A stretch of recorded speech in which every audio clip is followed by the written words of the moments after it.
moi, j'ai tendance à leur dire, je pense que là, vous avez plutôt vraiment un vrai problème d'addiction, parce qu'en fait, c'est une addiction. Et je vais plutôt leur conseiller d'aller voir un psychologue. Honnêtement, je trouve que c'est hyper complémentaire à l'énergétique. Je parle de psychologue, hein, pas de psychiatre qui vont vous mettre sous cachet, attention.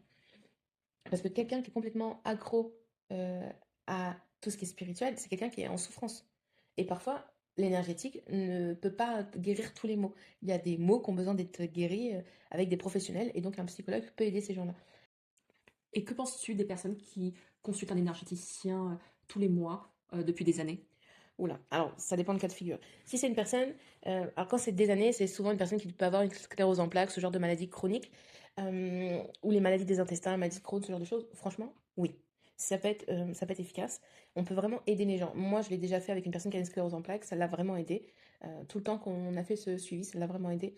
Par contre, si vous avez rien, aucune maladie chronique, et que l'énergéticien vous dit bah, je vous revois dans un mois, je vous revois dans un mois, je vous revois dans un mois, là, il allait juste votre compte en banque et lui, il remplit son compte en banque, hein. C'est un charlatan. Parce que si vous êtes obligé d'aller voir un énergéticien tous les mois, c'est pas bon. C'est pas bon. Un énergéticien, on y va une fois, deux fois, allez, trois fois grand max normalement dans l'année, une fois qu'on a fait le gros nettoyage de départ.